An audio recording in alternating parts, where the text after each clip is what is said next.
Fantastic. All right, wonderful. Well, I'm very happy to be here. I'm going to share my screen so we can get my PowerPoint up here. All right, I hope that everyone can see that.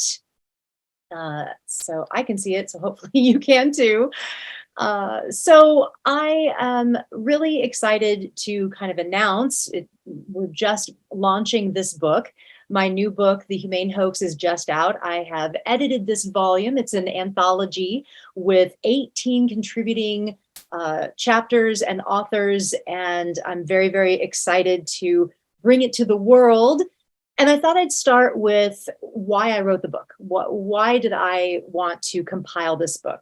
And again, I didn't write it. I edited it. I wrote the intro and the conclusion and a chapter, but really it's a collaborative effort of many, many voices. So I've been researching this issue that I call the humane hoax. Others have called humane washing, the humane myth, that kind of language for about 20 years now. And I've been vegan myself for 33 years. And early in my advocacy work in the 90s, early 2000s, you didn't see the labels that you're seeing today. You would see labels on maybe meat that would be something like young or fresh, things like that. So they did use, some kind of marketing and labeling, but what we're seeing today is a huge shift in the market. And I believe that it is because vegans and animal advocates were very successful with very little. We had very very few people, very little resources, very little money, but we were able to get the word out that something is not right about animal agriculture, right? And I think people are starting to kind of feel that. Understand that something's just not right, whether it be the antibiotic use or the environmental impact, whatever it is. They started questioning, right, the animal advocacy or animal agriculture sector. And so, because we were becoming successful, there is now this kind of response from the industry, right, with labels that we're seeing like cage-free and free range and organic and certified humane. There's lots and lots of labels now that are coming out that are meant to, of course, appease consumers, make them feel more comfortable with these products. And I thought this was a really interesting trend that was happening through the 2000s. It was a bit concerning to me that I felt that it could be that it might lull consumers into thinking that there is a humane way to commodify animals. And I actually went into the research thinking that I was going to, be saying things like, well, free range is better, but going vegan's best. Things like that. Choosing, these humane labels is better, but going vegan's best.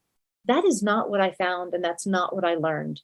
After 20 years of research and my first book, I wrote the first book actually on this issue, on humane washing, called The Ultimate Betrayal. That came out 10 years ago. And that book really was kind of a seminal work because it was, again, the first book on humane washing and the humane hoax. And there wasn't a whole lot of information out about it then. But that has really grown. Not only has the industry grown, the labels and this marketing has certainly grown to the point where now you see cage-free labels on, muffins at the coffee shop or in a regular just grocery store. It used to be just the, health food stores, alternative stores. No, now you really are seeing these labels popping up everywhere. And so I wrote that first book. And I actually started a project called the Humane Hoax Project with Alistair Van Cleek of the Microsanctuary movement. And we started this project to raise awareness around this issue, to get more people to understand what the truth is behind these labels. And then, I started seeing more people writing about it, more people talking about it. And I thought how wonderful it would be to start to collect essays that could be compiled together into an anthology that could really show the issue from so many different angles, so many different perspectives. And that's what I did with the Humane Hoax that I have right here. So it's finally in my hands. And actually it's been a really long time coming because, I started this project long before the pandemic. And well, not long before, but 2020, 2018, maybe around then is when I started collecting essays. So it's been this kind of ongoing process, 2019. And then the pandemic pushed publishing back. So that's why, it's taken quite a while, but we're finally here. And, I'll just say that, I love that people are still reading books. I don't want to mention that. That is a really wonderful thing in my mind. I think books are a way to really embody an issue, right? I mean, we're now in this social media kind of quick, memes and videos and TikTok and everything so fast. And it's good to get the message out that way too. I mean, absolutely, of course, we need to do that. But I think it's really important as well to have books because it's a way to really sit with the issue, right? And really embody it, really get the feeling for an issue. So I hope that you consider buying this book and enjoying it that way. I also really want to thank Lantern Publishing, the publishing house that published the book, Lantern Publishing and Media, for believing in the project, for believing in me, and for publishing the book. And they're wonderful. They're an all-vegan publishing house. So I recommend checking them out and buying the book directly from them if you can. And it's been doing really well. Actually, this book, when it first came out in late April, was #1 on the Amazon new releases for animal rights category. So it was #1 for a week, or the first week that it was out. So I was really excited about that. I was just on Unchained TV with Jane Velez Mitchell talking about it. Mark Beckoff, who is a just legendary animal emotion writer, has written wonderful books on animal emotion. He has a column in Psychology Today Online, and he wrote a review on Psychology Today Online. So it's been doing really well, very excited about it. And we're going to talk a bit about it today. I won't go into too much. I don't want to spoiler the book, but we'll get into the Humane Hoax. So I'll talk a little about the book as well. So what is the Humane Hoax? So as I have here on the thing, and now my the Zoom little thing is blocking it. Here we go. The mindset that there is a wide range of better ways to breed and slaughter animals to produce animal products. And so, this is a quick definition. It's really this false sense that there's some improvement in the industry, and either ethically or environmentally. And humane washing, greenwashing, these are other words for the humane hoax. But in a larger sense, you can kind of break it down into 3 different sections, 3 different parts. And the first part is humane washing. And that has to do with the labeling and the language around how animal products are marketed. So it could be a label, it could be a website, it could be a promotional video or article, anything like that, that is, trying to say, hey, we're doing it better. Here's a better, more kinder way. And when the reality is very, very different for those animals. And there is truly no improvement. If there is any at all, it's very little. And there's so many horrors that they face throughout their lives that whatever small improvement is not, it paints this story that everything's better. We'll get into more detail about that. So that's humane washing. The second kind of aspect or part of the humane hoax is greenwashing. That's another huge factor, is the environmental cover-up, where we are seeing labels like sustainable and organic and grass-fed and carbon neutral beef. There's all these new ones coming out. And we have some wonderful articles in the book, chapters in the book that really dig into this, unpack, regenerative grazing, stuff like that, all these new methods and ways of farming animals that are being promoted as being more ecological. And I'll get into that as well as we go. And the third aspect is the kind of backyard, do-it-yourself, locavore, all of that ethos of getting out of the industrial setting and into a smaller setting, whether it's your backyard or a small operation. And then there's these supposed improvements in the lives of the animals and the environmental impact.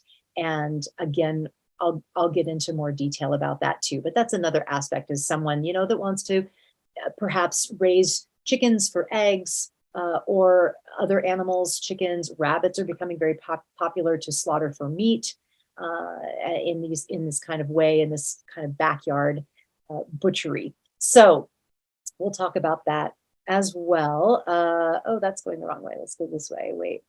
Yes. No. There we go. So once again, my thing is blocking. I'm going to put it over here. All right. So part one, the little Zoom thing, I am having to move it around. Hope we could do is that Zoom button. There's three dots at the right of it. You can do hide floating mini controls, and it'll hide the bar for you. Let's see. That would be great. I think it's fine where it is now, but just in case.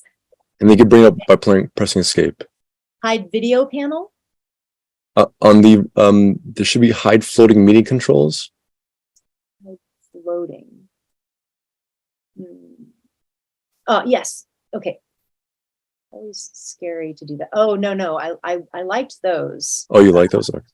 So press escape then. Escape. To bring them back. Oh, good. It brought it back. Okay, yeah. It's the videos. Anyway, it's okay. I'll keep moving it around. It's fine. Okay.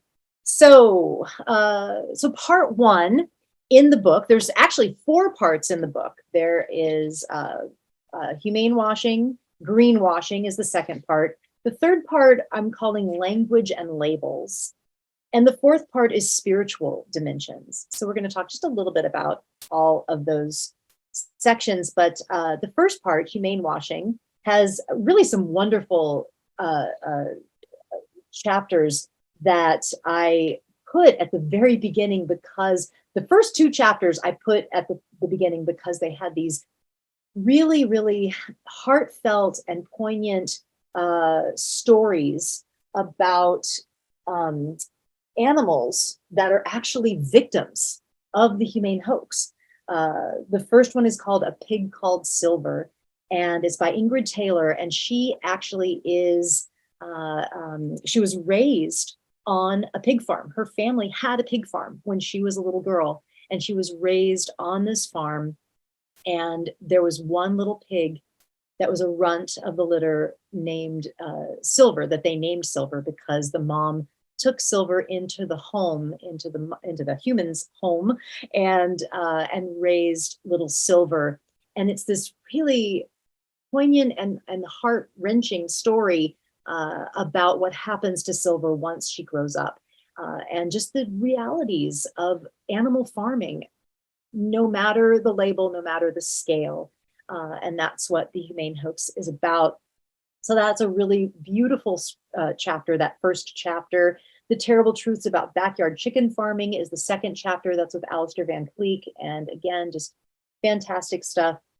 Carol Adams, the legendary, wonderful, amazing Carol Adams, who has written so much wonderful, incredible works for animal rights for many, many years. She wrote, of course, The Sexual Politics of Meat back in, I believe, 1990, and so many good books since then. She has a chapter. I was just honored that she contributed a chapter to this, and it's called One Bad Day.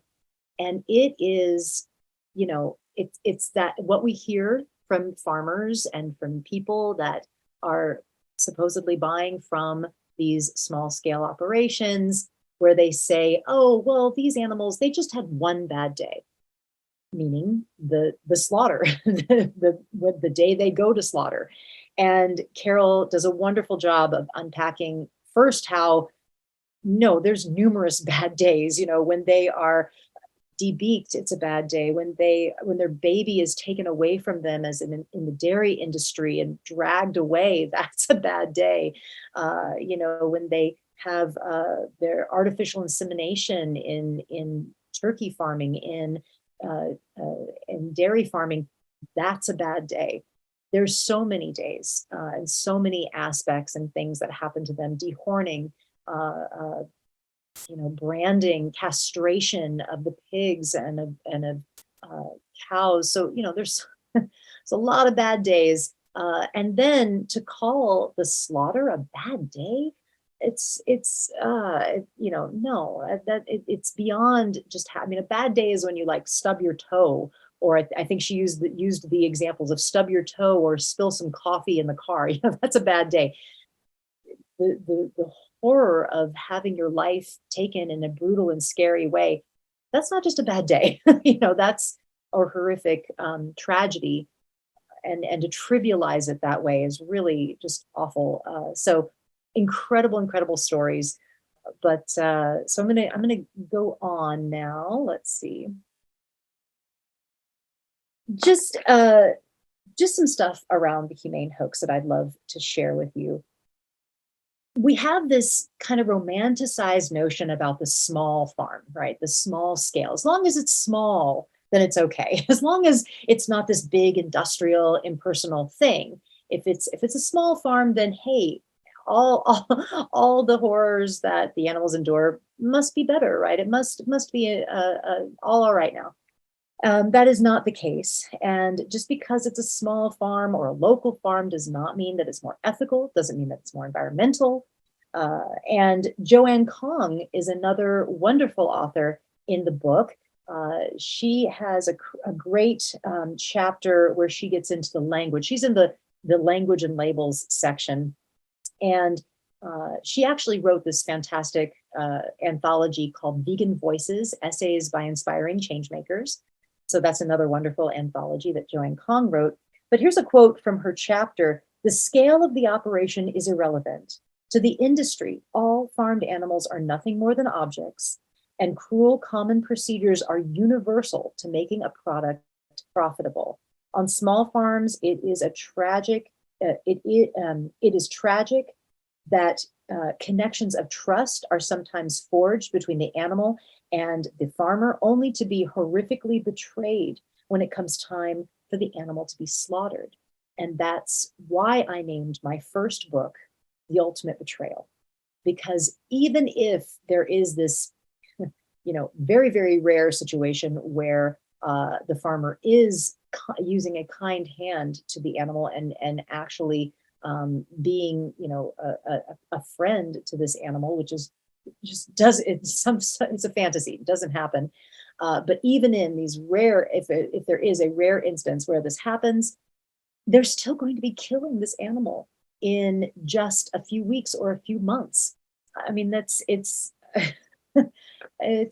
really, really brutal, and just a betrayal. Absolute betrayal of these young, healthy animals that want to live, and animals want to live. They will fight for life when they are threatened. They know what's coming, they fight for life, and it's just such a betrayal. All right, so let's see. Yeah, so it's these situations where they may know their abuser, right, and are betrayed by that abuser. And I can't imagine how frightening and confusing that would be to an animal. I'm gonna just open the chat, although I don't know if I want something in the I see there's some stuff in the chat, and I always kind of want to keep an eye out for anything, but we'll have time for Q&A at the end too. So, can people still hear me? I hope so. It says the speaker, move your microphone closer. I'll speak up. Hopefully that is not a problem anymore. It's a little while ago. but I hope you can hear me. All right. All right. So, you know what? Let me check my volume. Yeah, my volume's up. All right. Hopefully you can hear me. Okay, so going on, let's see. Oh, this is a really important point that I want to throw in here. And, that is that just to finish up the small farm thing, just because it's a small farm, just because it's a family farm or has some label like family, or you've met the rancher at the farmer's market or whatever, that doesn't mean that first of all, there weren't numerous industry standard cruelties, all those cruelties that they just have to have, that they inherently have to have, that's just universal to making the product profitable, things that they can't circumvent, even if they wanted to, they have to separate the babies at birth. They have to take the dairy cows' babies away because they have to sell that milk. So there's these inherent cruelties that they really just, have to do. Even if they wanted to not do that, they wouldn't be able to have a profitable product. Things like slaughtering the animals at a very young age. You can't retire the animals. It costs money. They have to have the new young animals coming in. And so, they're slaughtered at a very young age, separated, castrated, all these horrible inherent cruelties. And then on top of that, it also doesn't necessarily mean that they weren't abused. I mean, I heard horror stories when I was researching for my first book about workers that would, kick and punch and do horrible things to these animals, even with labels like small scale, even, well, that's not a label, but even on small scale farms, and labels like humane or family farm. And also another huge point is that big ag does this as well. It's not just small scale. It's not just a small farm. Big ag uses these labels as well. Big ag absolutely uses these labels. They are, constantly using this kind of marketing.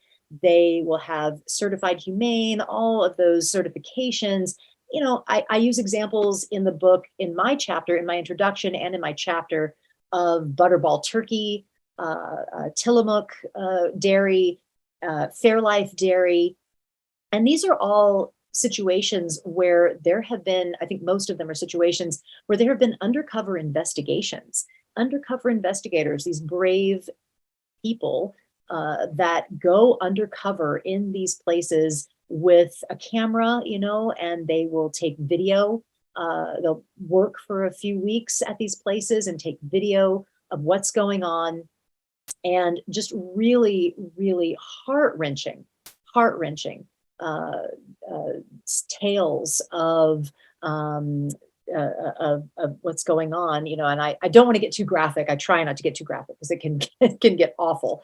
What you hear about and what you see in these videos, right? So, but suffice it to say, they are not living a happy life. They are not living in a humane way, and it's really heart-wrenching. So the big industrial players, they are using these labels as well. It is certainly not limited to small operations and small scale. So it's kind of this industry trend across the board to use this labeling and to use this language to really make people feel better about what's going on, right? Because they're learning, they're hearing about these things, they're seeing videos. And so the industry really has to try to use this stuff to appease them. All right, so let's talk about the chicken industry and how chickens are raised. I'm going to kind of get into how the humane hoax is different from, or how they're saying it's different from, but how it's really not from conventional farming. So what are we seeing here? We are seeing what should be a natural way for a chicken to come into the world, right? A mother hen, a soft, cushy nest. She's sitting on the eggs. Do you know that actually chickens and their eggs, mama hens and their eggs can actually communicate vocally. They cluck and coo to each other. The eggs can actually, the little chicks inside can cluck and coo, and they talk to one another even before they're hatched, which I think is just so amazing and endearing and very, very loving. But this is completely eradicated, completely erased, completely, not what is happening in any kind of egg farming and flesh farming, the farming of flesh, the chickens for their flesh. This does not happen. This is the reality. The chicks are born in hatcheries, industrial hatcheries and metal drawers, where they are just crowded in there, never feel the love of a mother hen, never feel a warm nest. They are immediately thrown onto conveyor belts and in machinery and tossed around by the workers. On the right here, this is sexing the babies, where they are determining by feel whether they're male or female, tossing them into the different chutes.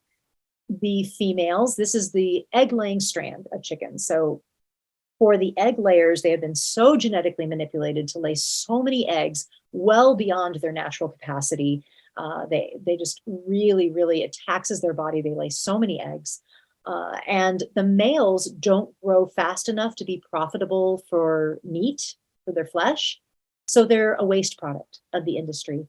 And they throw away these baby males by the billions. The baby males are tossed into the garbage alive. They're tossed into dumpsters outside of the hatcheries to suffocate on the weight of their brothers, die of dehydration, exposure, or they may be ground up alive. Some of them go down these conveyor belts into maceration machines, which are just kind of huge blenders with these metal blades that just grind them up alive to be used for products, for fertilizer, stuff like that. Just horrific, horrific stuff. And I don't want to stay on that picture for too long, but just to think about this, these are babies. These are, sweet, innocent babies that we view in our society as this image of gentleness and love. And we see them at Easter and in the springtime, on imagery on our cards and marketing and stuff like that. And to think that this is happening, that they're being killed on such a massive scale by the billions, it's just unfathomable to me. And again, this happens no matter the label. This is where the small scale, even the backyard chicken farmer is getting their chickens. They are buying their chickens from these hatcheries. So even if you're buying chicks at the feed store or on Craigslist or whatever, or at the farmer's market, you're buying your eggs at the farmer's market or at a cage-free label, all the chicks are funneled through this industry. All the chicks come from these horrible hatcheries that are killing billions of chicks. So there's no way to get away from this if you are producing eggs in some way. All right, so I used to live in Sonoma County, California. I lived there for many, many years, my whole adult life, really. And there is a lot of this small scale operations going on out there. And I now live in Oregon. I moved up to Oregon just very recently this year. But I lived in Sonoma County for many, many years. And I was really lucky that I actually decided to do on-site research, like an on-site going to these farms. I actually decided to do that. And that was like 12 years ago, about 12, 15 years ago. And I was lucky that I was able to do that at that time, because you can't do that now. You really can't do it now. I was, there's now, because of people like me that went up and started asking questions, and other people that went up and started rescuing animals, that we really can't, they're so tight with security now that you're really not able to do it anymore. But I was, and I did, and I just walked right up to these cage-free chicken farming places and, organic dairy and all of that. I would just walk right up and just kind of look around, take pictures, ask questions. And it was interesting, how different the different reactions I got. And sometimes I would have a worker or even the owner just kind of show me around, and we would have a long conversation. Or I would get, thrown out quickly. They'd get my number right away and say, get out of here. And I would just leave. But yeah, interesting stuff. But this is what I found when I went around, and unfortunately I didn't get great pictures because, again, this was 12 years ago, and the camera, I don't even know if I used a camera phone. Now I think about it, I might have just used a camera, but of course the quality was really bad. But I got some pictures. So anyway, for a chicken farm, when you walk up to a chicken farm, this is in the Sonoma County area, this is the kind of signs that you would see. You would see keep out, biosecure area, trying to keep you from coming in. And really, there was no way to know that it was a chicken farm, other than I knew. I figured it out because there was no signage or anything. But I knew what was going on. And so this is typically what you would see. Again, you're seeing those keep out signs. You see these, rows and rows of barns, the big, long, windowless barns. And what you didn't see was chickens, right? You didn't really see chickens, even though there were sometimes tens of thousands of chickens on these farms. You rarely saw a chicken. And so I would go up to these places and peer in, and I never got, unfortunately, a good picture peering in because it's so dark. It was so dark in there, and I didn't have a good quality camera. But I didn't take this picture, but this is typically what I would see. And this is a just typical cage-free egg farm, egg building. Now, how the egg industry farms birds in a commercial situation usually now is with the battery cages, right? The battery cages where they're stacked on top of each other, they're crammed into these tiny cages. It would be like living your whole life in a crowded elevator. It's really, really tight and uncomfortable. So, it's a horrible situation. And really, arguably, I would say for many years for us, it's been the kind of what we've used as like the worst of the worst. It's the worst thing, these battery cages, these poor hens are enduring in these battery cages, right? We've as an animal advocacy movement, we've really harped on this. And so the industry responded, and the industry came up with cage-free farming, okay? So cage-free farming is our new way of farming hens for eggs, and it's really taken off. We see cage-free eggs everywhere. And I'll start by saying that, yes, absolutely, getting the birds out of the cages is a good thing. I would never say that it's not a good thing. Any slight improvement in their life, has got to be good. However, unfortunately, the reality for the birds is essentially unchanged. They're just in a big cage now with thousands of birds in these windowless warehouses. It's called a floor system operation, and it's actually the same way that we raise chickens for their flesh. This is the exact same way that we raise chickens for their flesh. And we've said that has been cruel for many, many years.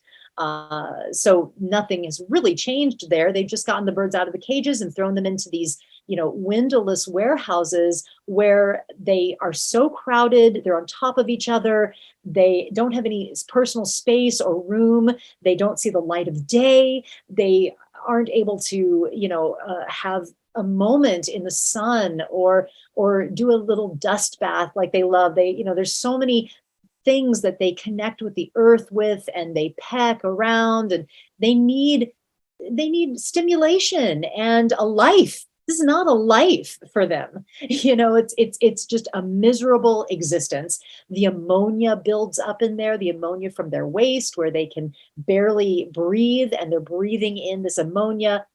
It causes burning, ammonia burn in their throat, in their mouths, in their lungs. It's it's just awful.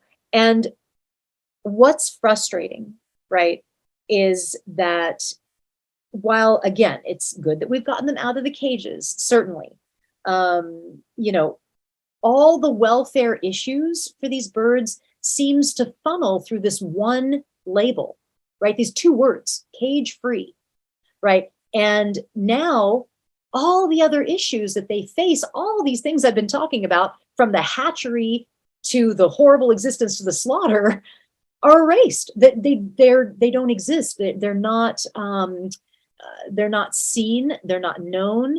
They are just erased from the picture, and they're not acknowledged, right? And so this label is incredibly misleading. It's incredibly misleading. From the beginning of their lives to the end, there is cruelty beyond the cage. And people see this label and they think that the birds are living a stress-free, wonderful life. And that is not the truth. That is very far from the truth. And so we have to keep educating on these labels. And that's why I wrote this book, so that we could expose this hoax. So, all right, I will move on from that. But let's see here.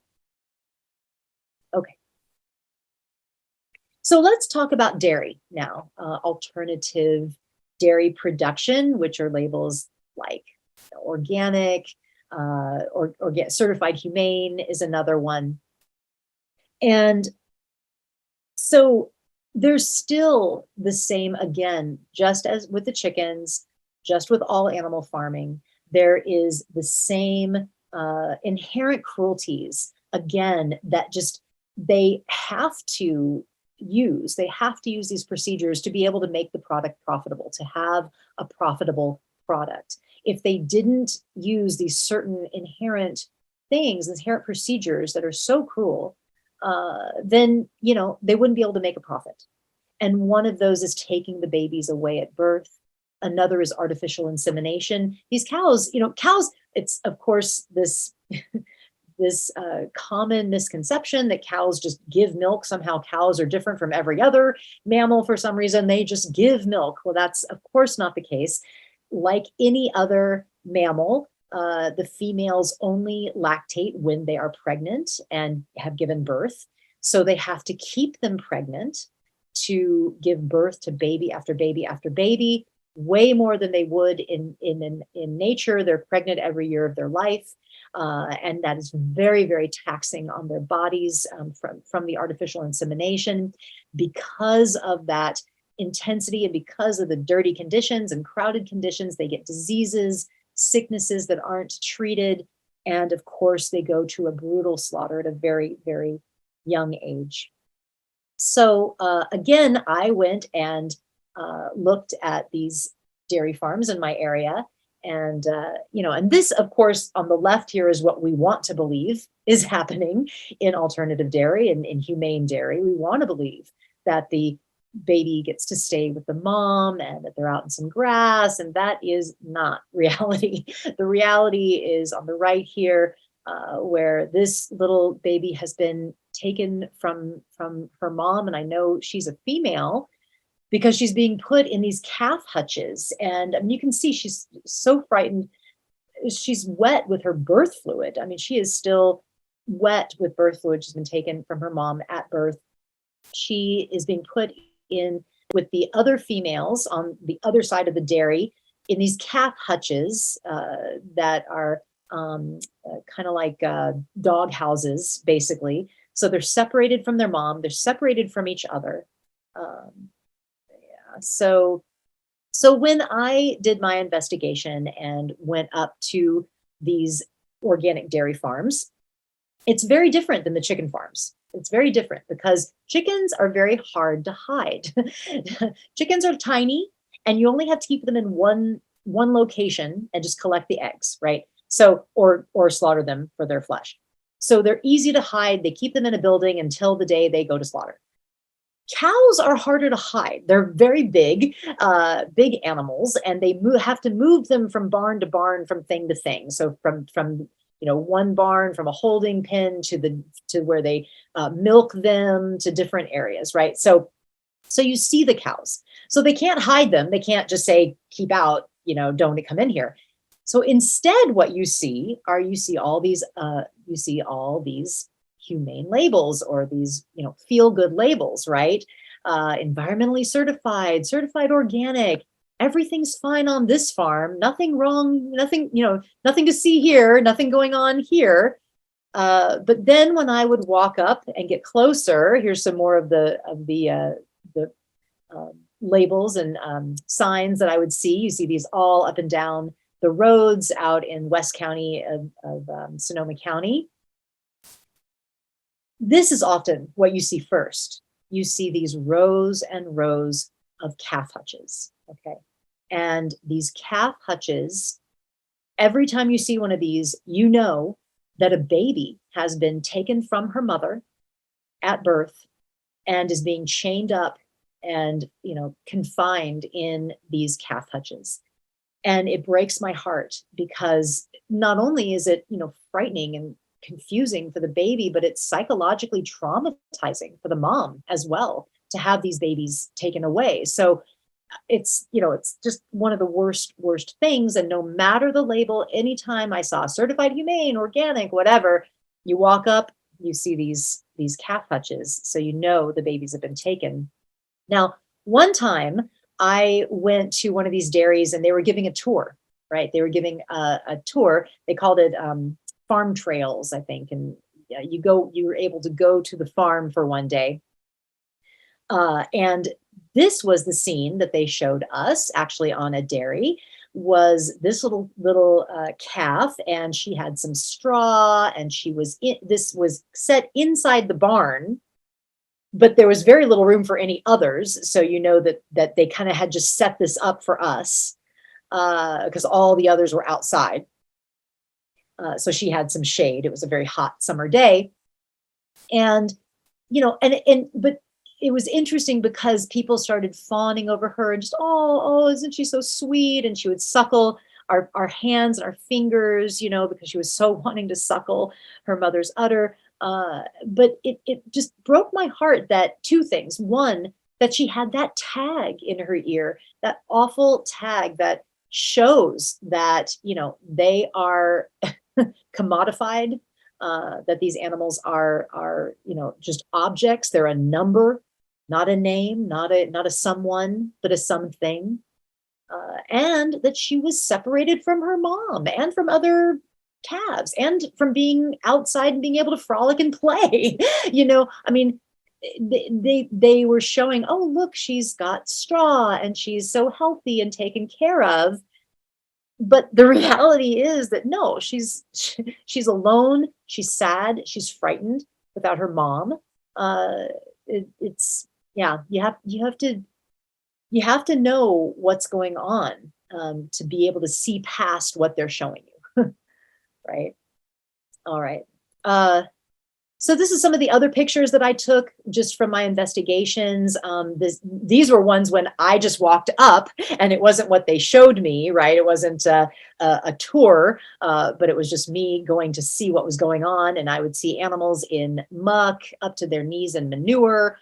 There were lots of other pictures that didn't come out as well, unfortunately. But this one on the right, I just want to point this out, that this little calf there is likely a male, because he was not taken over to where the females are with the hutches, right, to be raised for dairy. They're, of course, put in those calf hutches to be bottle fed. They never drink their mom's milk. They're bottle fed, the females, until they're old enough to be artificially inseminated for the first time. But this, I believe, to be a little male, because he was curled up all alone. They had separated him from his mom and just kind of thrown him out in this paddock, and he was probably awaiting a transport truck that would take him to slaughter, either veal or beef to be slaughtered. So, the dairy industry, once again, the males are a byproduct, the males are unneeded, and they just, are thrown away, go to slaughter, just like the males in the chicken industry. Oh, this mama cow, bless her heart, she was that, it's hard to tell within this picture, but that back left leg in the back there with all the mud on it was so swollen. It was swollen like 2 or 3 times her other feet. And she was limping terribly on it, just really limping. She was in a lot of pain, and she'd take like 2 steps and then stop, and then take 2 steps and stop. I wished I could have taken video. Again, it was, 15 years ago, so I didn't have good video. But this, you go out, you still see this. Unfortunately, it's harder to get these images now. We need the undercover investigators, but of course they find all this stuff. Let's see. All right. So I want to talk about this romanticized notion of getting the animals out to pasture, right? There's this kind of just romance and nostalgia and good feelings around this notion of getting the animals out in the paddock, in the pasture. As long as we get them out of the confinement barns, then all the issues are solved, right? All the problems will be solved. And this has really become kind of a narrative, I think, that the industry is spinning, and it's not the case. These animals are not wild animals. They are domesticated animals. They need our care. We have manipulated them so much that we now have to really be involved in their welfare and their care for them to be comfortable. They're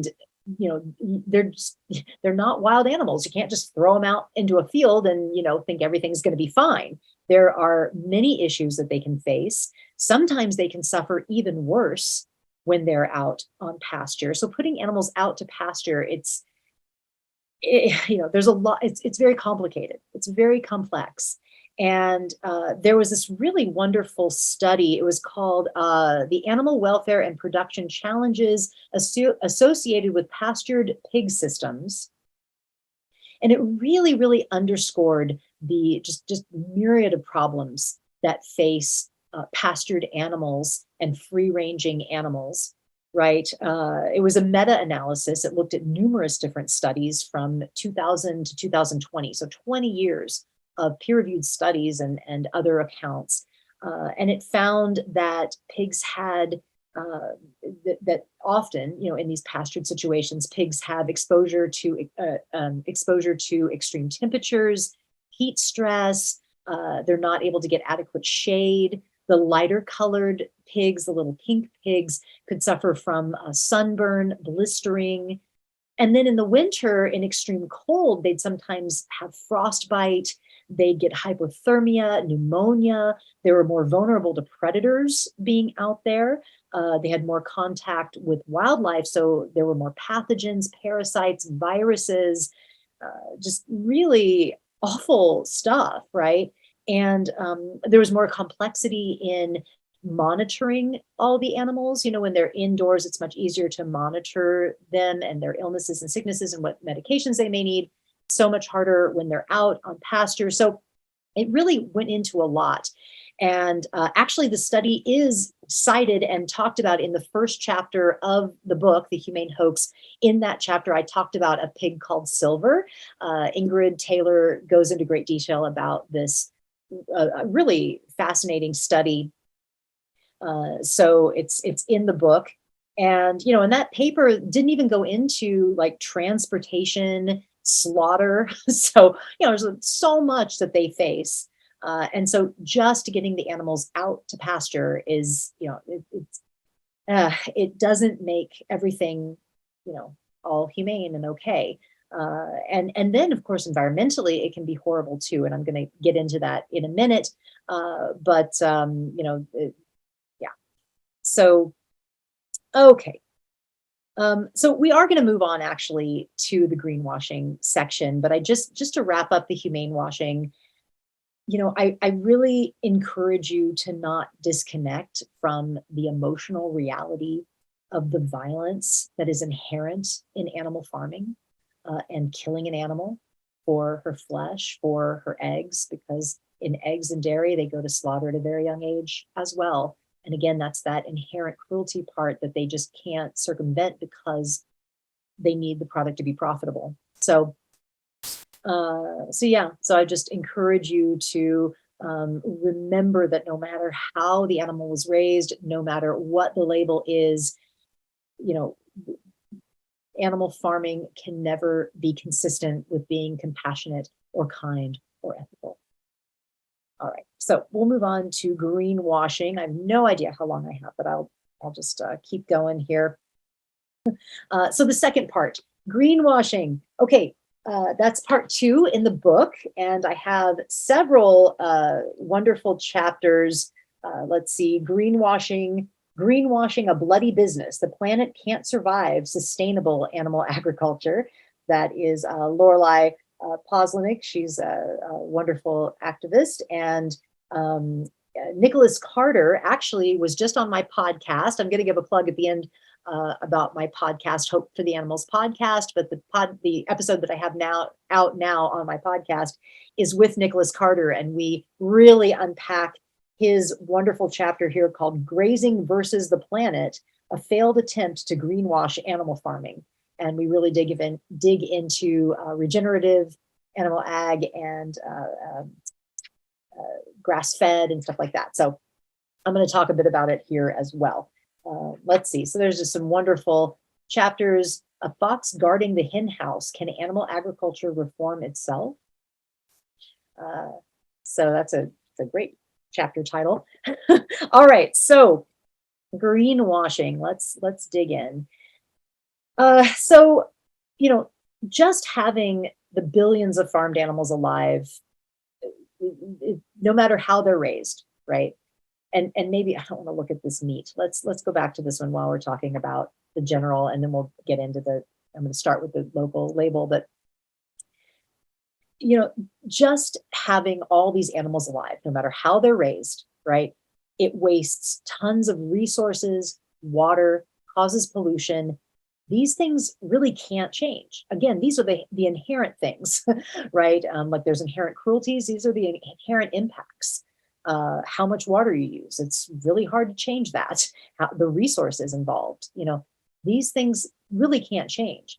And it's causing so much destruction, climate disruption, deforestation, wasting water, water pollution, biodiversity loss, so much impact of animal agriculture.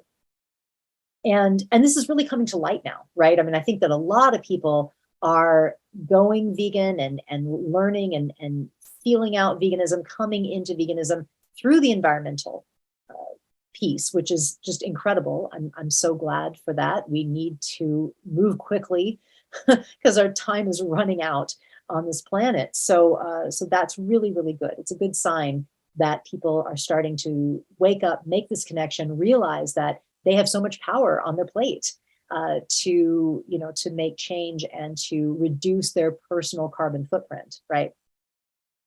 But just as with humane washing, the industry is responding, right? And they're kind of like, well, here, we're working on it.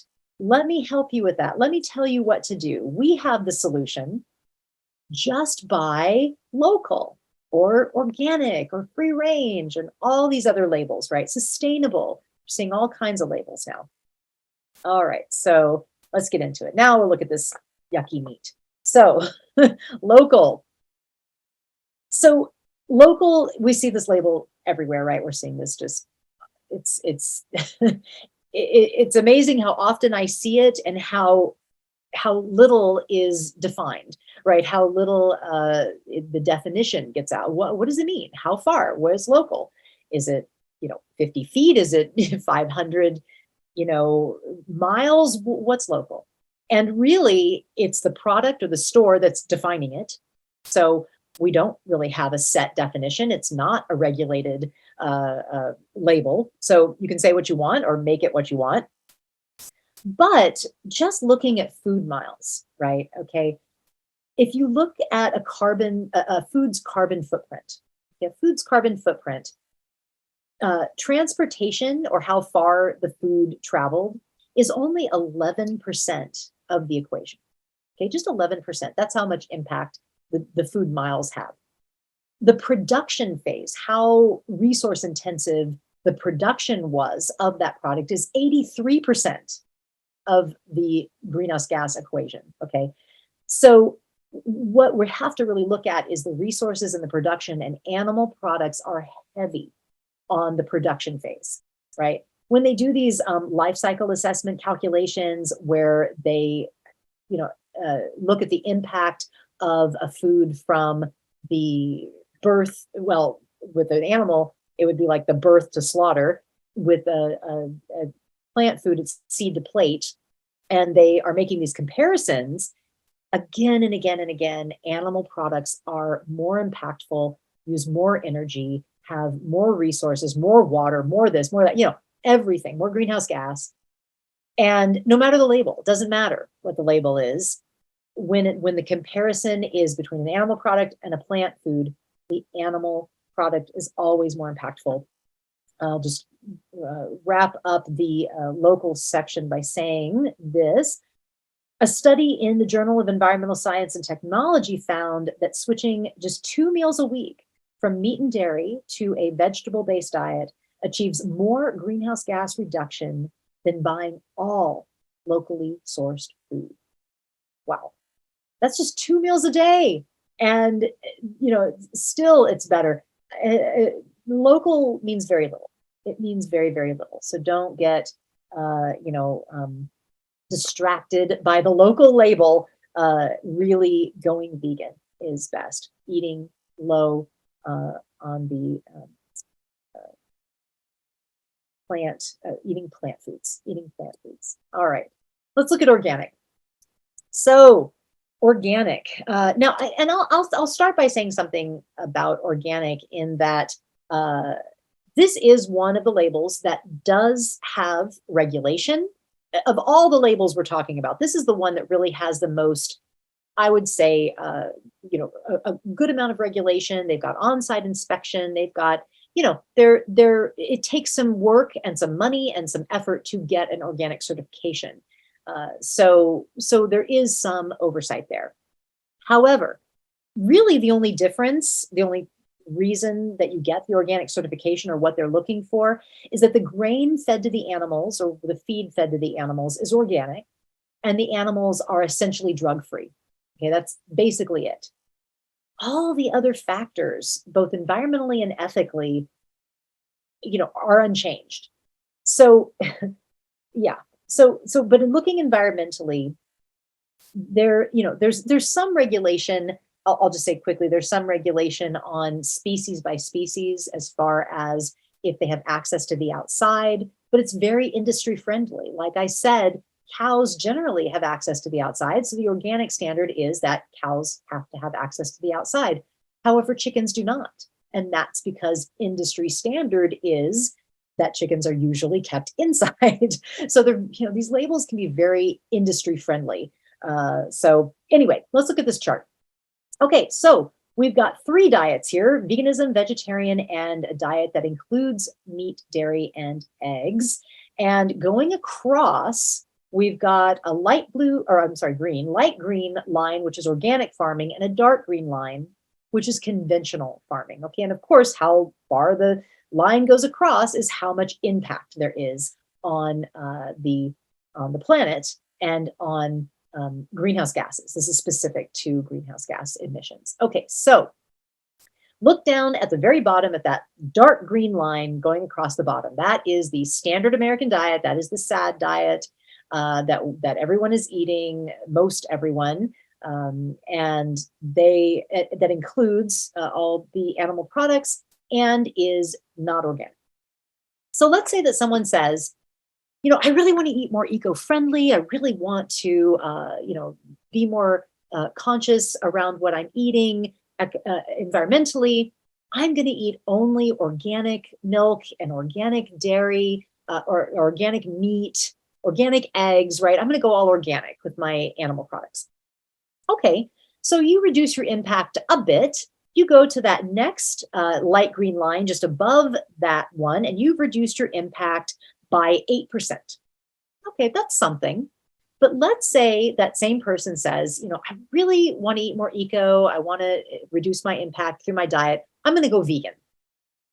And now we're not even talking about organic, just eating vegan. Okay, now you've reduced your impact. You go up to that top dark green line, and you have reduced your impact by 87%.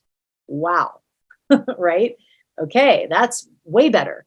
And you can take it all the way and do organic vegan, and you've reduced your impact by 92%. That's that tiny little light green line at the top. So once again, my message is that, organic, local, these kinds of things with animal products, it may be a little better, it may not be. But truly the impact where you're going to make some big changes, where you're really going to affect your impact on the climate in your purchases, is by choosing vegan products and vegan living and vegan and vegetables, eating vegan. All right. You don't have to use vegan products. You don't have to buy the vegan meats or anything like that. Not necessary at all. Fine if you want to use that for transition or every now and again, but not necessary. But eating vegan, whole food, plant-based is, of course, the best. Okay, moving on. So free range. So people often think that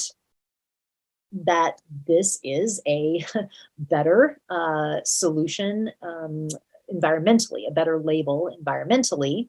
But the reason I use this picture, going back to the same picture of the cage-free operation, is because this could be a free-range operation. All they would have to do is open the doors to a little, outdoor patio. Maybe it's a concrete patio. Maybe it's a mud patio. I went and saw, when I was going and looking at these places, I saw free-range facilities that had thousands of birds inside a building, and then they had an open door to this little mud hole. It was like a patio with mud.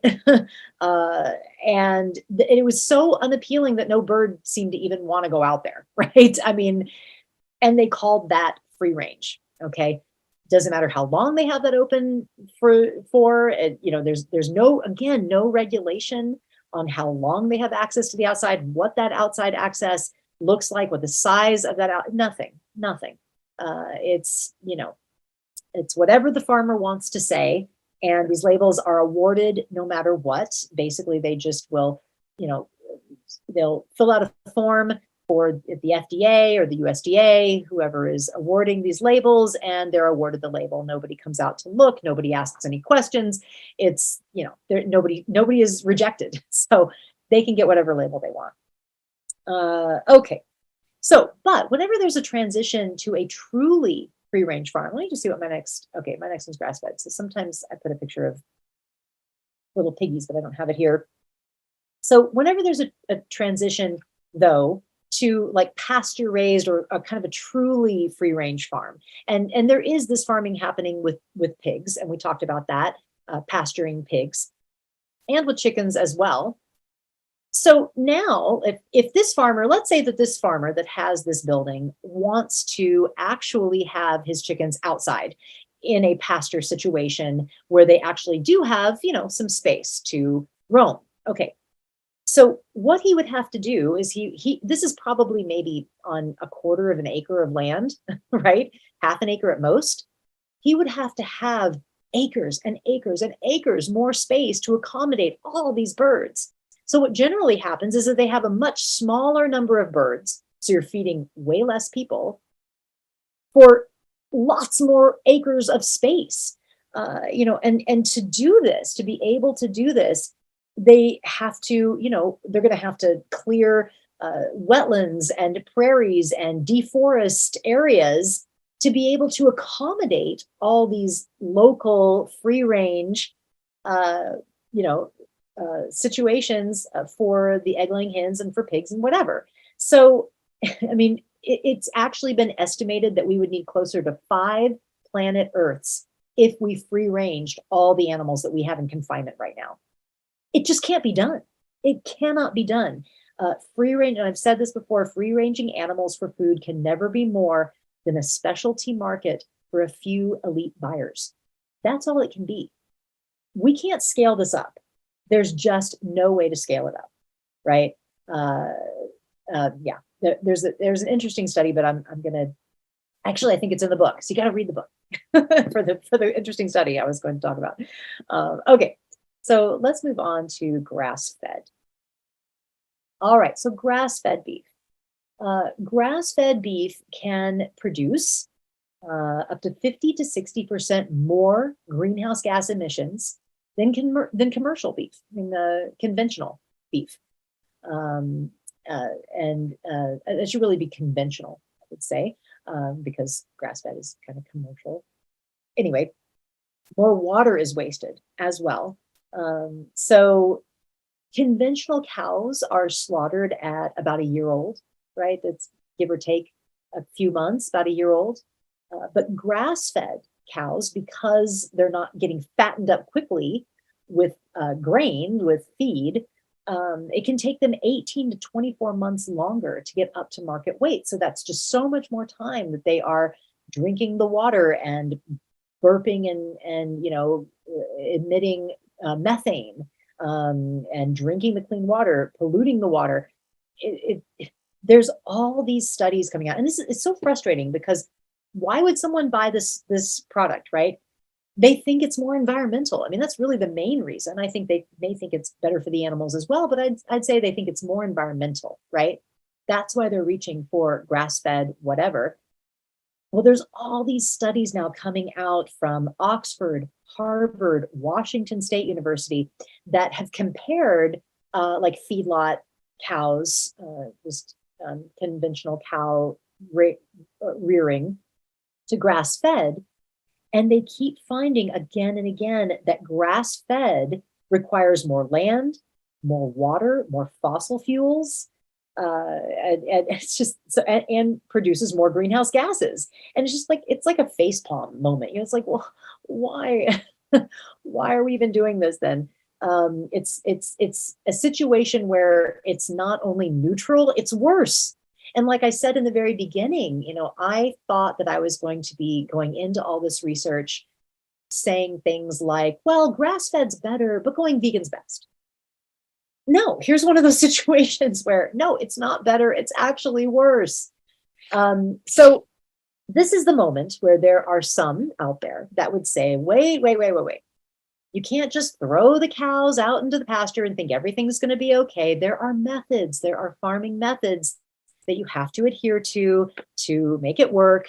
And that's where we get into regenerative grazing. Okay, I forgot I had this slide. This is an example of some grass-fed dairy that I found, took a picture of, and just thought it was interesting that they had her name here, Buttercup, and Buttercup here is long slaughtered, long gone. By the time this milk, and it's just very interesting, the marketing, right? How they're trying to tell a story that doesn't exist, that isn't real. So regenerative grazing. Okay. So regenerative grazing, this is actually nothing new, even though we're just kind of now hearing about it. This has been called lots of different things over the years: holistic management, rotational grazing, short duration grazing. It's basically, but now the industry has kind of landed on the word regenerative and kind of using now the word regenerative for this grazing method. Basically, it's the same kind of thing as with free range. You have to use a much smaller number of animals in a much larger area of space, and they fence these paddocks. So there's all kinds of fencing, lots of fencing with these paddocks, and they move a small herd of cows from paddock to paddock so that they don't overgraze one area. Okay, that's the idea of regenerative grazing. Now, there is a lot to it. It is very complicated, but just to kind of an overview is that there really isn't any peer-reviewed research that shows that this is better. And in fact, even the industry's research, when a farm will hire a researcher to look into it, it's still not good, right? So interestingly, it's a nice story to tell, but the science doesn't hold water, right? And it's something that everyone wants to believe is true. I think that want to believe that there's a way they can have their beef and eat it too, or have their cake and eat it too, and have their beef and eat it too. But there's been a lot of study and research around this, and it's really no better. It's too complicated to really get into in this short a period of time or in this moment. But again, I'll give a plug for my podcast. I think I did earlier, but I'll do it again.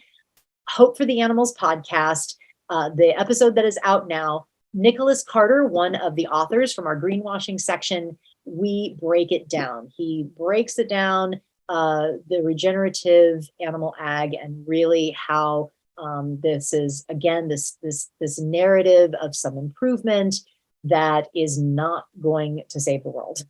And it's really frustrating. The farm bill is coming up, and there's going to be this push to allocate money to regenerative grazing in the farm bill, and we've got to fight that. I really am grateful for the activists out there that are working on that issue for the farm bill to not have this regenerative grazing aspect, be the thing that we see as the solution, because it really is not. Okay, so what is a solution? What can we do? Rewilding, regrowing the land. Turns out that there actually is something that is wonderful for the topsoil, for water quality, for greenhouse gas emissions, for sequestering carbon, right? It's leaving it alone. Leave the planet alone. Nothing sequesters carbon better than wild spaces, green spaces. So this is really what we need to focus on. We've got to be rewilding, regrowing, regreening.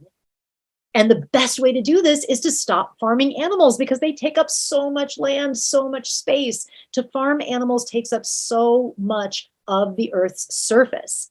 And if we move to a plant-based diet that reduces and reduces and reduces the amount of land that we need, a vegan diet requires so little land comparatively. So we would have that, be able to rewild all of that space. It's so critical now. And it's so easy. I don't like this analogy. I got to think of a better one, but it feels so much like a silver bullet solution, like it's just like it's easy, but yet, of course, because of things and how things are, there's so much complication. But anyway, it feels exciting to me, because of course we think we're going to have all these technical solutions and technology to save us, and I'm sure we're going to need all that too. But here is a beautiful natural nature-based solution to the climate crisis, right? Rewilding. So cool. All right. So third section, I'm going to move along here to part 3 of the book, which is language and labels. And this section is really fascinating it has some wonderful wonderful chapters. We talk about media and the journalism and how they really prop up the humane hoax, how media is often looking for that feel-good story, so they will latch on to these kinds of new farming methods, and they'll just really give voice to this kind of farming without any pushback from any kind of other side. So that's a really fascinating chapter called Humane Myths and Media. There's just some wonderful, wonderful chapters in that section of language and labels. All right, so, and again, I just put here, there are inherent cruelties in all animal farming that cannot be avoided and are not diminished by a reassuring label. So, and I have this in my, I think it's in my chapter or in the introduction, I can't remember, but it's really interesting that there was this survey by the Sentience Institute that found that 58% of people think that farmed animals are treated well, and 75 believe that the products that they purchase come from animals that are treated humanely. And I strongly believe that this is because of these alternative labels and humane labeling, right? It's just exacerbating this effect that people think that things are improving. And it's appeasing consumers into this false sense that the industry is moving, towards better conditions for animals, when in reality, it's getting worse. It's getting worse for these animals. So it's certainly not the case that things are getting better, but they see these labels, they assume that this is a trend throughout the industry, no matter what they're buying personally, right? So the Sentience Institute also said, this suggests a psychological refuge effect where people justify their animal product consumption by incorrectly assuming they are eating ethically produced food. So, yeah. But language is so important, I think. Language is a huge part of all this, and it's really important.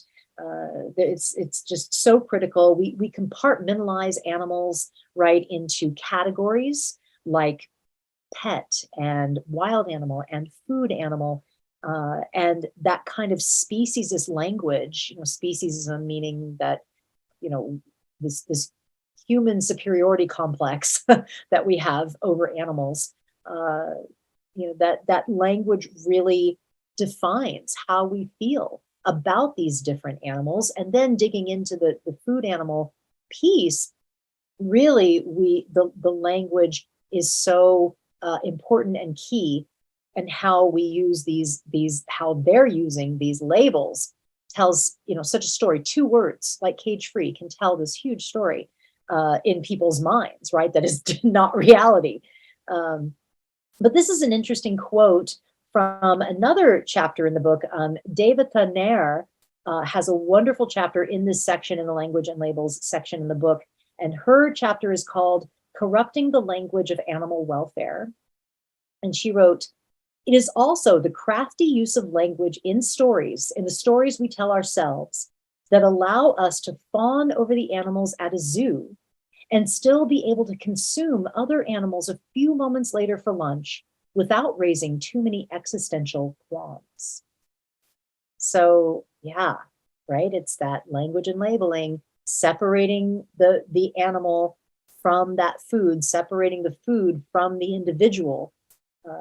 It's really, really fascinating. So, yeah. What's going on with these labels? There's just so many that what is the story that's being told, right?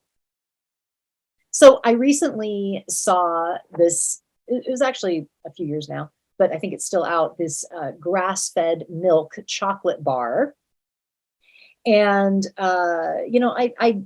I took a picture and just started really thinking about this. And I was like, what does the manufacturer want me to believe about this, right? What do they want me to know about this product from these 2 words, grass-fed, right? And, do they want me to think that the cows are happy? Do they want me to think that it's more environmental? a better environmental product? Is the product healthier, right? I think the answer to all these questions is implied, right? They want you to think all of that. They want you to believe a story that is untrue. And it's what does the label really mean, right? It means that the cow was fed grass at some point in their life. That's all. That's all. That's all the label means. All these other things that we tell ourselves, all this other story that comes up, that's marketing. And it's not reality. So, there's all these assumptions and suggestions from just one or two words, right? And how easily influenced we are as consumers because we want to believe it. We want to believe we don't want to believe we're causing harm, right? We want to believe that we're doing the right thing, that we're choosing the right products, that we're not harming animals. So they're feeding into that. It's very manipulative. They're feeding into that desire for consumers to do the right thing. It's very, very frustrating. And again, it's why I wrote this book, why I edited this book, so that the reality of these labels can come out. Another one that I want to point out is responsibly raised. And this one just takes it to a whole nother awful level, saying responsibly raised and unconditionally loved. Okay. Wow. So responsibly raised, first of all, we're seeing this now at Whole Foods. Chipotle is using this one. It's just, it kind of cracks me up because what does this mean? It's sufficiently vague that it could mean anything, they could be talking about ethical, they could be talking about environmental, we don't know. We have no idea. And then that unconditionally loved, ooh, so awful. So, okay, so what are we looking at here? We're looking at a burrito, right? We're looking at dead flesh in a burrito. But of course, what the intention, or I think what they're trying to say, is that the animal that it came from was unconditionally loved. But to say that an animal that is now dead and cut up in a burrito was unconditionally loved, how on earth can you say that? Where is the unconditional love in brutally slaughtering a young, healthy animal? What? Wow. This stuff is really psychologically disturbing, I think, and just very awful, terrible. And just to think that these animals, saying these animals were loved when they are still, they're separating families, they're using painful body mutilations like dehorning and castration and debeaking, and they're still going to slaughter at a very young age. I mean, that to say that someone that goes through that is loved, wow, horrible.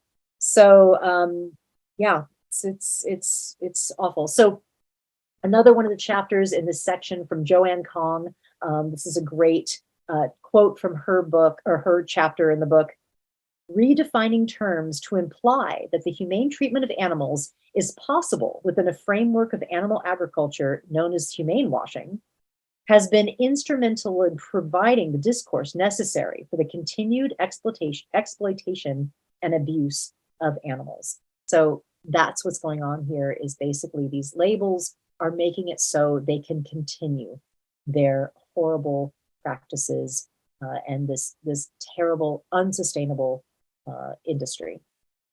All right.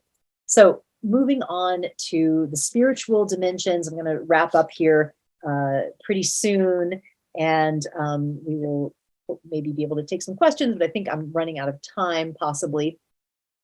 But the spiritual dimensions in the book, this is just a small section that I really wanted to have in there for some really interesting chapters. One is called Honor Killing, Spiritual Bypass, and the False Faith in Do-It-Yourself Slaughter. This one was written by my husband, Dr. Hope Bohanec. He is a Dharma professor of Dharma studies. And this is really fascinating. He talks about spiritual bypass in DIY slaughter, where in do-it-yourself backyard slaughter, they're using these kind of flowery language and spiritual language to really kind of, put a nice package around what's happening and the reality of the violence of what's happening when you are killing an animal. Saying things like that we're connecting with the animal and we're sending the animal's spirit to the other side, whatever, all this stuff that they say. It's a fascinating read. I put on here this image of a slaughterhouse. This is a slaughterhouse in Petaluma, California, that got this fresh new white paint job, and they put on the side of the building "Mindful Meats." And in my chapter, I go off on this and how awful it is that they would use this term mindful, from the mindfulness movement that is, drawn from Buddhist and Hindu cultures around meditation and being mindful of your actions, being mindful of what you're doing in the moment. It relates to karma and dharma and all kinds of stuff I get into in the chapter. And it's just to put that on the side of a slaughterhouse. It is, wow. It's mind blowing and awful. And as a spiritual person, it's offensive to me. Yeah. So just kind of wrapping up, I will say that I think that the humane hoax is actually a positive progression. And even though I've been talking all this time about how horrible it is, I also believe that there is hope within it because, why are people seeking out these labels? Because they care. They care about animals.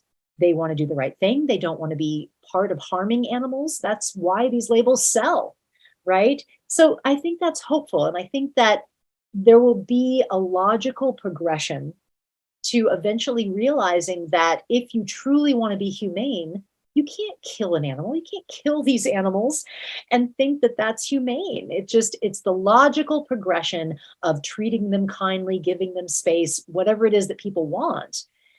The logical progression is that you cannot kill them, and that will, the industry can't survive, obviously. So I think we'll get there. I really do. I have faith and hope that people will that we will get there. But we can't trust the producers and the farmers and the manufacturers to reform their own business any more than we could trust the fossil fuel industry to reform their own business. So self-regulation doesn't work. We've got to make bold changes. So, all right, I'm seeing our host coming in. I'll flip through the last here really quick. Take your time. Yeah, the only truly humane choice is vegan. So I'd love to invite you to our upcoming conference, the Humane Hoax Project, of which this book is affiliated. We're having our Humane Hoax online conference on Saturday, May 20th. Would love you to join us. If you just go to humanehoax.org, you can learn more about it and register. We're going to dig in deeper to this book and have some of the authors unpack their chapters. I also want to give a plug to my podcast, the Hope for the Animals podcast. Right now I'm doing a book series. So we're looking at the book for about 4 episodes, doing kind of a book club style dig into the book, as well as having some of the chapter authors as guests. So please check out the Hope for the Animals podcast. You can get it wherever you listen to podcasts, or you can go just to our website and listen, hopefortheanimals.org.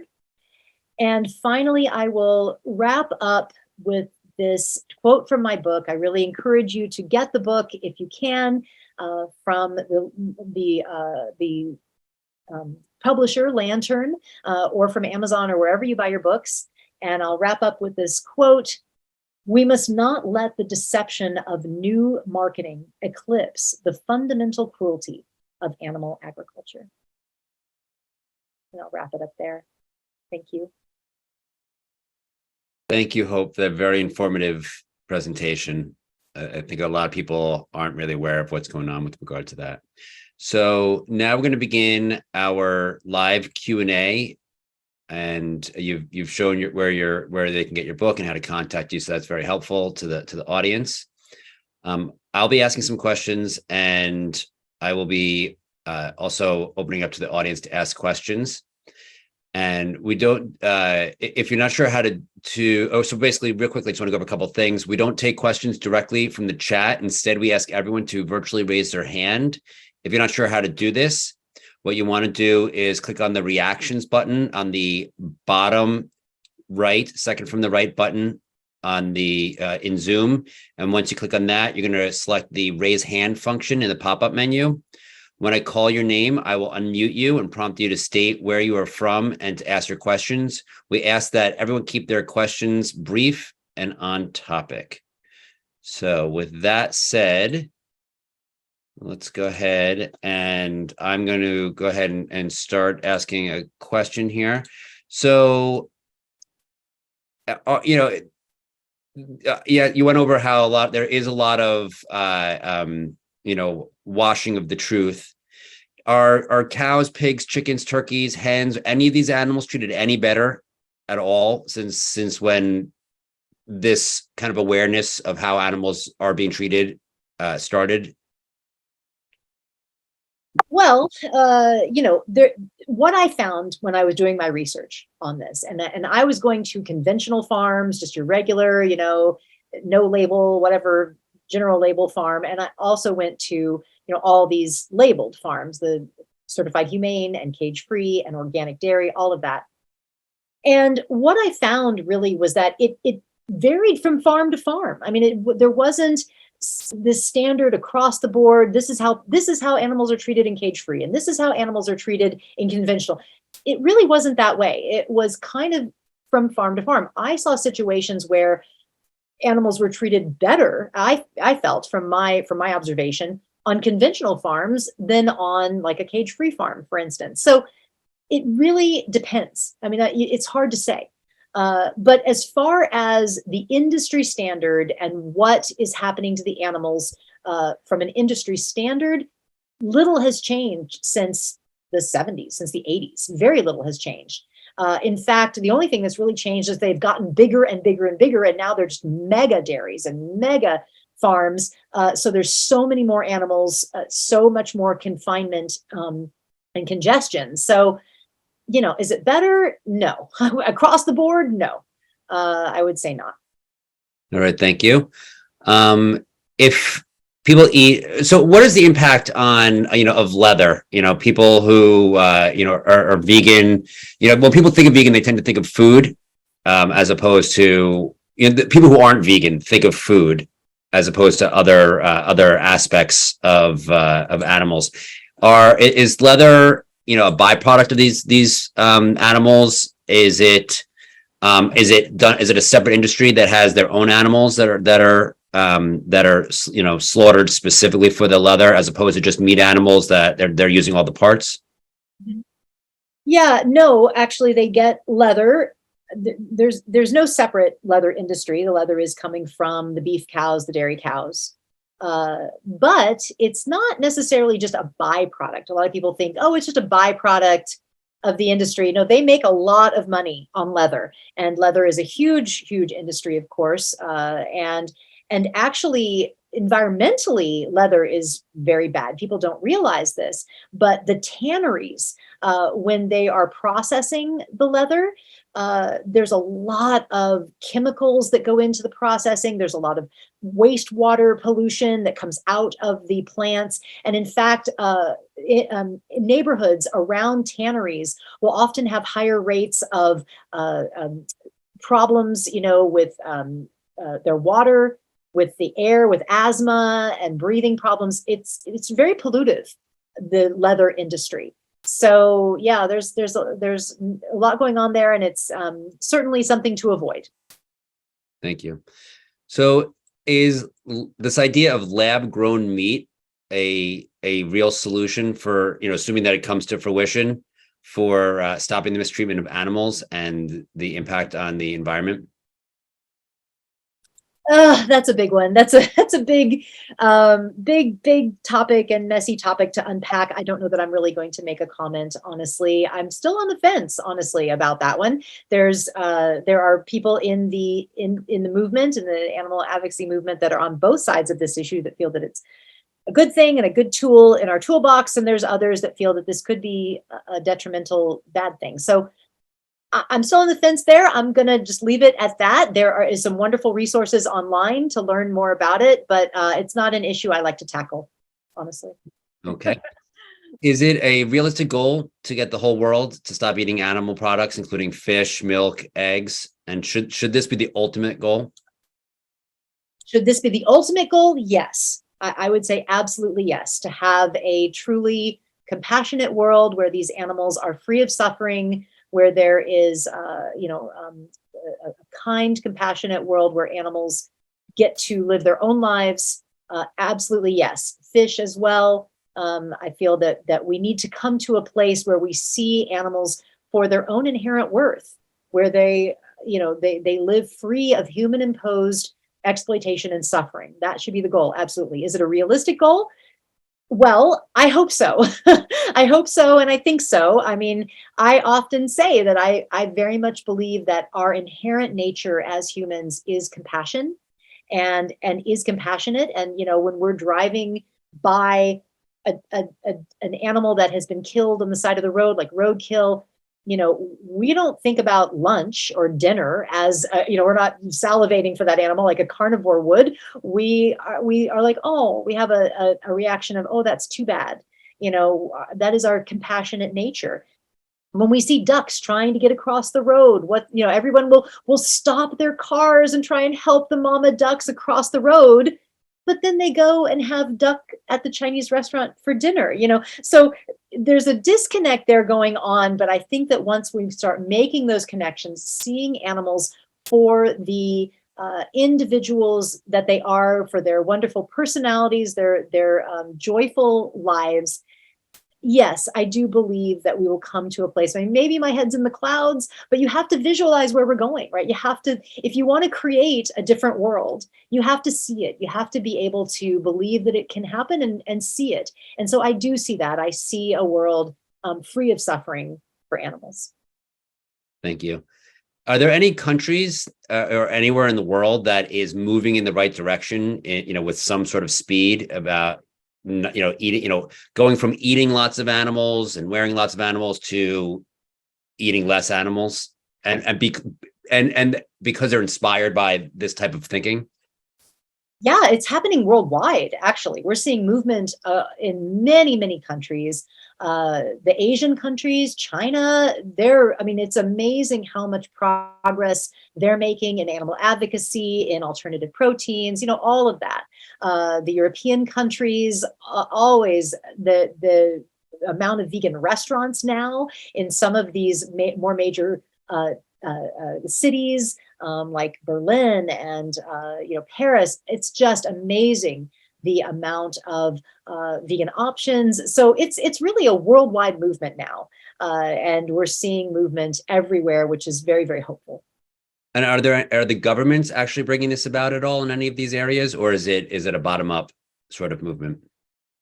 Bottom up, certainly, but there is some movement. There's these interesting laws that are being passed around sentience and animals, like recognizing the sentience of animals by large governmental bodies in South American countries and in European countries.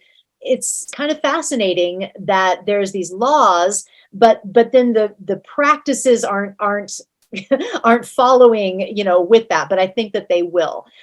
So where, there's these wonderful laws being passed, acknowledging that animals are sentient beings, should be treated humanely, and recognizing that as government bodies. But then, of course, industry, there's so much suffering that goes on, but it's changing. It is changing. I believe very much that we're seeing that recognition of animals as sentient individuals that should not be commodified and killed.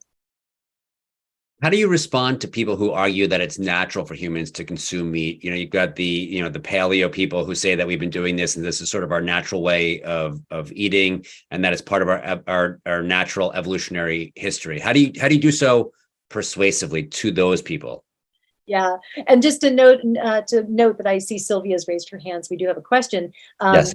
So yeah, the natural. Well, this really is. It's called the naturalistic fallacy, is what this is called. I mean, to assume that something, just because something is natural, that it's healthy or right or whatever, it's that is not necessarily the case. Arsenic will kill you. It's natural, so that's not a great argument. We now live very, what could be argued as unnatural lives in our homes, in our, running water and all of that, but certainly not unhealthy. It's been very healthy for us to preserve our longevity in life, to live the lives we do now in certain ways. So anyway, it's just not a good argument. I would think the natural thing, like I was saying, would be to see an animal that is, wounded, and want to go and kill that animal and eat that animal raw, right? That would be natural. That would be the natural carnivore way of eating. Is anyone going to do that? I mean, people can barely, fathom having to butcher their own animals. So I think really our natural state is eating plants. I think that's what's natural. What is enjoyable and mouth watering when you go to a strawberry patch and pick a strawberry, right? Or an apple off a tree. That seems much more natural to me than attempting to hunt, grab, kill an animal and eat it raw, right? So let's look at what's really natural. Okay, and now we'll go to Sylvia. Sylvia, please state where you're from and ask your question. Hi, I'm from Arizona, and I was just, you said that in China they're making huge changes, and there's a lot of, plant-based meats and things that they're coming up with. But I'm wondering, why are they building, like they built that floor pig farm that is just like floor upon floor upon floor of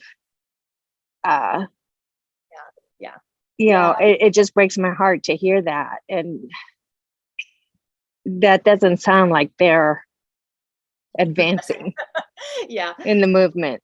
Right. I hear that. I mean, it's kind of like there's good news and bad news, there's both. It's kind of both happening at the same time, and they're kind of vying for the future, right?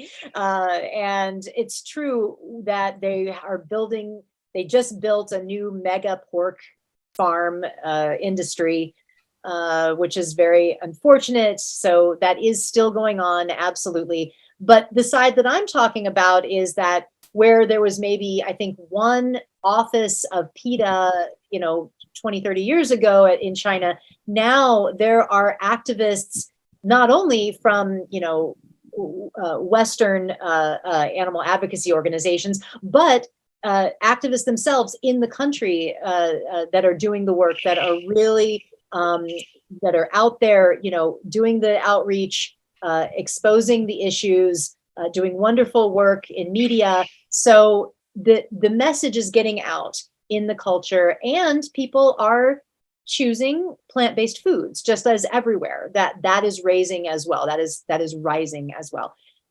Is a Western-centered diet around meat also rising? Yes. So it's, there's both going on. And like I said, they're kind of vying for the future. And I'm hoping very much, I have the hope that we will take that over. We will win that battle. That they will eventually see, as we all need to see, that if we want to move into a healthy future, if we want a healthy future for our children, for this planet, meat eating is unsustainable. It is detrimental to the environment, to climate disruption, and we've got to move to a plant-based diet. Thank you. So going back to communicating to people who are outside of the vegan movement.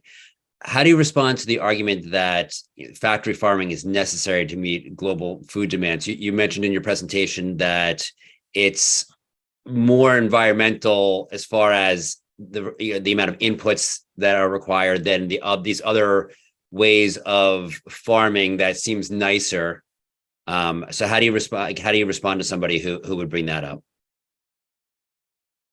Yeah, well, there's a lot of industry rhetoric, but interestingly, even the industry is acknowledging that they're not sustainable, and that's why they're coming out with all these new farming methods. That's why they're transitioning to regenerative and grass-fed and all these things. Is that they're acknowledging that it's not sustainable, that it's not good for the planet, in a way. That's their acknowledgement, and trying to do it better or have better methods, right? But globally, we just can't do this. Most all of the land that is usable land that is going to animal agriculture across the world. It is just unsustainable. It is causing climate disruption. So, and a lot of people will say, well, you have to have animal products for plant farming, right? That you have to have the animal inputs, the animal manure and all of that. And actually what goes into animal farming and even organic farming is, a great deal of blood meal and bone meal and feather meal and fish meal and all this disgusting slaughterhouse byproduct, It's unnecessary. We don't need to be using that. And it's not really healthy or good to be using that as our method of farming. Really, the best is veganic farming. Veganic farming is a fantastic solution. It is organic, vegan farming. So all the inputs are vegan, right? There's none of those animal inputs, not even animal manure. They use plant materials for building the topsoil and for the nitrogenization and all of that, right? So veganic farming is a really fantastic solution. It is scalable. You can certainly scale it up to feed the world. And it's really what we need to be looking into is veganic farming, because that's going to be the game changer. That's going to be what's really going to help us a great deal in the long run. And in order to do veganic farming, are there any chemical inputs that we need to be careful of, or can we do it without chemicals?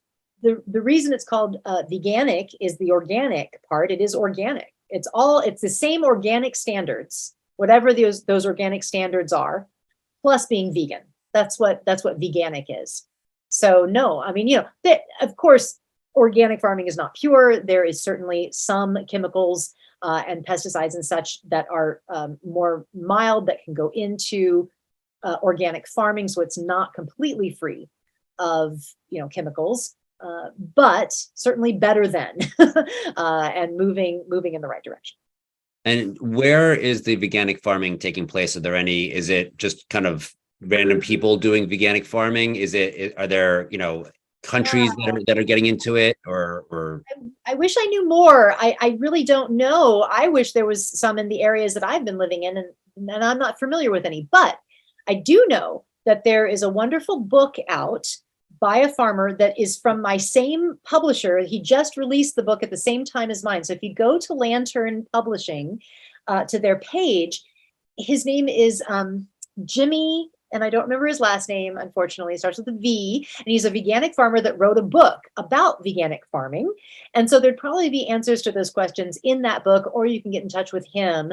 I would love to have him as a podcast guest on my podcast, Hope for the Animals podcast, because I think that it's just a fascinating thing. And I'd love to know where it's happening as well, because I want to support it. I want to buy veganic food. We need to know where these farms are. And what about when people make it into an argument about rights, like, doesn't everybody have a right to eat whatever they want? How do you communicate effectively to those people who, kind of believe like, oh, I can do what I want? I'm sure you've encountered that. Yeah, absolutely. I call this the personal choice argument. People are like, it's my personal choice to eat meat, right? This is the argument they're saying, oh, it's my personal choice. Don't infringe on my rights, as you were saying, that I have the right to eat meat. It's my personal choice. I find this a really interesting argument that I think actually, interestingly, I think it's kind of a newer argument because I don't remember hearing this back in the 90s. I've been vegan 33 years. I don't remember hearing this back in the 90s, the early 2000s as much. It was more just the arguments against whatever you're saying. It's like, no, the animals don't suffer or whatever the counterpoint was.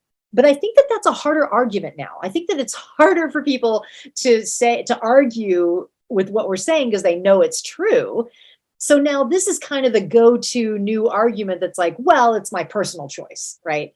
When you can't really come back with countering the truth. So what I say to this though is that, a personal choice is like choosing what color socks to wear that day, or choosing whether you're going to eat cereal or pancakes for breakfast. That's a personal choice. When your choices start affecting others, other sentient beings, and starts harming other sentient beings, it stops being a personal choice anymore and starts being an ethical question, an ethical concern. And there are other beings' rights involved, not only your own rights, but the rights of animals to live free of suffering, right? So it's not really a personal choice to eat meat at all. It's actually a justice issue. It's an ethical issue. It is deeply personal to those animals involved. It's their personal choice that they want to live. They do not want to suffer. So, yeah. Okay. And in your experience, what are the most effective tactics for promoting veganism and reducing meat consumption? Oh boy, don't we wish we knew? This is a very tough question. I get this all the time, and nobody knows really. That's the answer. We do what we can. There are some studies and statistics and things that we can gather to make our informed choices. But my answer to this is really, I think the best thing someone can do if someone wants to help, if someone wants to go beyond just being vegan and they want to do more, first of all, the best thing to do is be vegan, right? So let's start there. But if you want to take it further and do more, I think the best thing to do is whatever inspires you and whatever is going to be sustainable for you, right? Whatever you're going to be able to do in a sustained method for a long time. If we tell everybody, oh, do this kind of activism, this is the best activism, you have to do this, and it's not something that people feel comfortable doing, or they don't want to do, or they're not going to do for a long period of time, they're going to do it a couple of times, not enjoy it, not go back, then that's not the best for them, right? It's not the best kind of activism. So I think that we have to look at individuals, what their talents are, what they're inspired by, what they